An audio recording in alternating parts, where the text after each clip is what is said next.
Y'all, for some reason my camera is like, as soon as I say that, you start getting in focus or like not looking as it's washed out. But we decided to do a real talk about Johnny Poo, because usually during my real talks it's an emerald talks and John, you know, I usually tell him what the topic is, but he usually doesn't have much to say about the topic, so y'all will actually not see my face this entire real talk. So for all the people that are requesting that John is seen more, or that John is talked to and about more, this is all about John. It's Father's Day, so I figured, hey, I'll give you one day out of 365 to, that's all you need, really. That one day. So we were just discussing, and I actually thought to do this real talk last week, and then John, I can't remember what you just mentioned, but we were talking about, yeah, we're just leaving our college campus, and we were talking about John tutoring students. Like, that's what he did in college. He tutored, you know, for cash. Like, they paid him to tutor, so that's pretty cool. That's how we have. Tutor, yes. Yeah, I know, right? Like, sound like some type of drug. I know, He tutored, and he got cash for it. So he tutored, and that's how we paid for most of our date nights in college. So we were going to talk about the fact that John has. What do you have, or what were you diagnosed with when you were? It's not like I got ADD or nothing. It's what dyslexia. He has dyslexia. This is going to be John growing up with a learning disability. I'm sure none of you guys know that he has dyslexia. I hope this AC isn't too loud, guys, but none of y'all know that he has dyslexia because we've never talked about it. So, when were you diagnosed with dyslexia, John? I was in the 4th grade. In the 4th grade, but before then, well, okay. The backstory of John Rice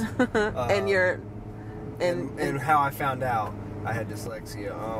Basically, it's like I was all the way up to 3rd grade, and I failed 3rd grade because my first time in 3rd grade, my teacher, I think her name was Miss Hicks. Hey, don't make about the she realized that I had forgotten everything from the 2nd grade. So she basically spent all 3rd grade reteaching me stuff from the 3rd grade. But at that time, didn't even think about why I would have, like, if there was an issue or whatever. They just thought that I wasn't not smart enough, but just didn't remember anything because of summer break and all that stuff. Yeah, but with your, but I guess we should talk about your dyslexia, because with your dyslexia, you wanted me to kind of give you a backstory. Oh, I know, but I'm gonna say like why you forgot. They didn't find that out until the 4th grade. Oh, okay. Yeah, because so then obviously my 2nd year in 3rd grade, you know, got all that done, and then the 4th grade because obviously, you know, 4th grade, that's when you're doing like your papers and a lot more of the English side of it. So then that's when they realized I had actually there's something going on. So I went and got talked to a shrink, and you know, they did some tests, and then that's when they realized I have dyslexia as far as the English side go. Like math, I'm really easy. I do that very. Yeah, he's like a math genius, and that's the thing too. Usually people with dyslexia, like John's dyslexia, is with English, like with words. Usually people with dyslexia, they excel, as far as I think this is what you told me, John. People excel with dyslexia, they normally go either way. Yeah, like a lot of, sorry. But I was going to say, a lot of dyslexic people, they excel in math, or like, you know, reading English, that kind of thing. John excels in math. And so with the English side of things, he was, I guess you were failing because it wasn't that you couldn't remember things, but you would always transpose and transcribe and, you know, that kind of stuff. What will happen is, a lot of times, especially like when I'm reading stuff, whatever I have to do is, like let's say if I'm reading a book, right?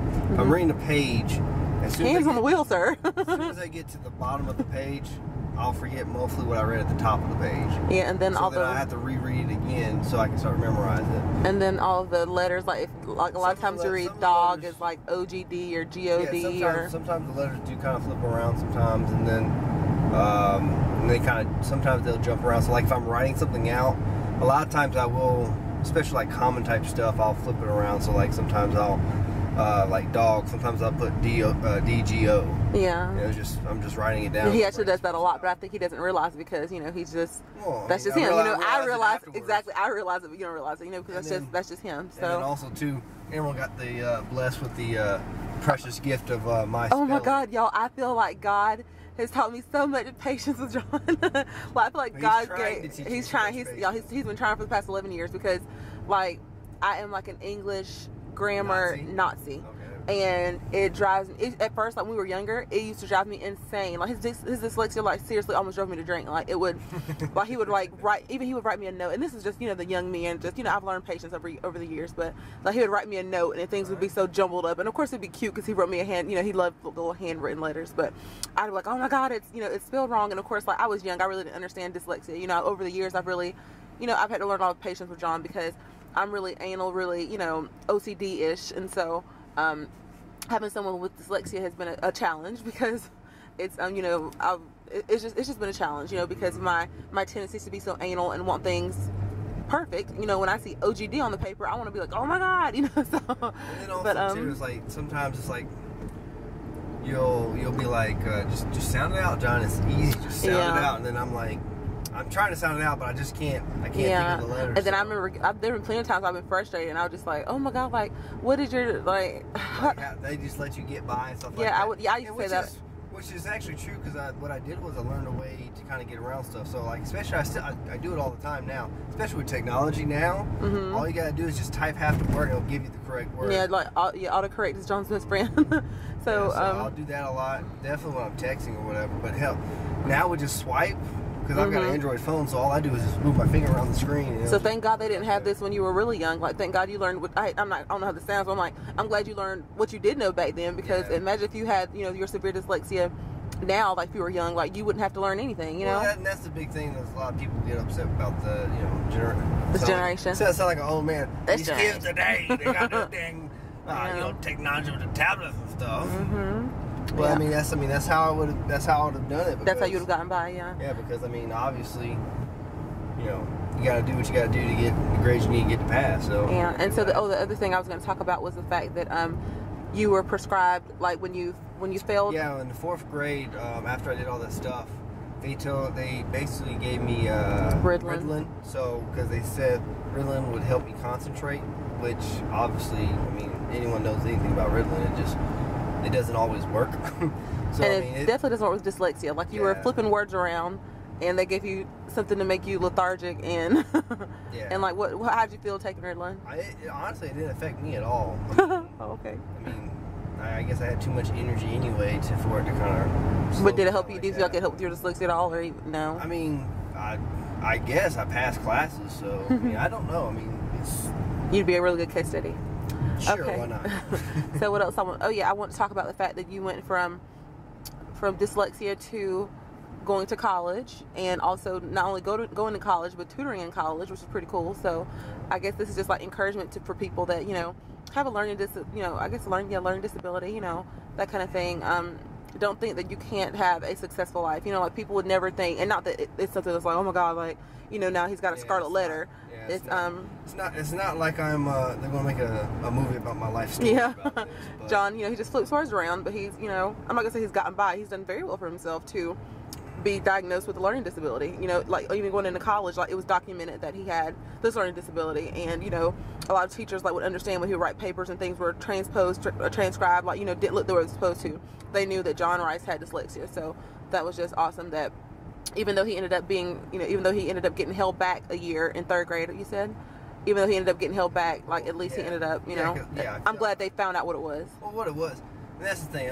It's not like I failed the class because I wasn't able to do it. Yeah. I mean, I'm not. But I think if there had been earlier intervention, they would have, you know, caught it sooner, because you got all the way to 3rd grade without them realizing that you were dyslexic. That to me is far. Yeah. So I think if there had been more early intervention, then again, y'all, we didn't live in an area like we live in now, so it wasn't. And this is, you know, also too, I mean, this is a long time ago. I mean, he was like a little kid, so it wasn't like I had to, you know, papers and stuff. Like 3rd grade is typically when you actually start doing and that's the grade you failed. Stuff. Yeah. I mean, obviously, yeah, you were doing like cat dog. That's, I mean, you know, that's not cat crazy. Dog? Exactly, that's a great show. When you got to the meat of the stuff, that's when you failed it, basically. Yeah, so because again, just kind of to be able to memorize a lot of the stuff as far as like words and sentences, stuff like that. Whenever I'm reading, it's just hard for me to remember that stuff because of the disability, I guess. But you know, I don't want to sound like a soap opera or whatever, because it's not like my life was destroyed because of my dyslexia. Oh, look at the puppy, y'all. There's a puppy behind you. So I just want to be, I guess, like, you know, just shed light, like, have people know a little more about you. Peel the layers of John Rice. Yeah, have people know a little more about you. And I love you. You're dyslexia and all. Oh. So, even though it still drives me crazy, y'all, when he asks me how to spell certain things. And, I mean, I'm only human. Like, there are times when I'm so frustrated. And then he's like, how do you spell so-and-so? And it's like a 4-letter word. And he's probably spelled it right in his head. Or I say, John, sound it out. Like, I'll ask him because that's just like that grammar Nazi in me. I know I need to get better. But I'll say, sound it out. And he'll say it correctly, but he'll flip two of the letters around, you know. So he knows how to spell it, but he's just like, he still also needs that reassurance, you know. He needs to know that it's right. Sometimes, and this is some words I'll write down on paper or whatever I'm writing it on, and I'll look at it, it just looks completely wrong. And it's most likely right though. Just to make sure. Yeah. But you know, yeah. What you gonna do, right? So this is the story of John's dyslexia, and like I said, he was diagnosed in the 3rd grade. And diagnosed in the 4th grade. Diagnosed in the 4th grade. And he went on to go to NC State, and he majored in ornamental landscape technology and horticulture. And I'm Superman. If you don't put your hands on that wheel. And I think he's a success story. I think it was, look, y'all, now we're like about to run the light. Not gonna run no light. I know we're not, but I'm proud of him. I'm proud of you going from. I'm just proud of you. I'm proud. So going from a small time. Oh God, to the big city. Make it the big time, baby, big time, yeah. Oh gosh. So all right, y'all. This has been John's dyslexia story. Let me know if y'all. That sounds bad. I don't know how it sounds. But seriously, that's what it is. It's so real talk of John Rice. Yeah. So let me know if y'all want to see more videos like this, more. The John Rice life. Yeah, just more videos about, you know, just more personal things. We're not gonna get too personal, but we feel like this is something we could share, and you know, it may encourage someone. You know, maybe someone has a child, or even they're dyslexic, and you know, feel a little discouraged, or you know, feel like maybe, I don't know, y'all, however you're feeling. So it's just nice to be able to relate to other people, I think. So I thought this will be a very relatable topic. So all right, guys, once again, this has been John's dyslexia story. As I said, leave all your questions, comments, and concerns below. And happy Father's Day, John. Peace. All right, bye, y'all.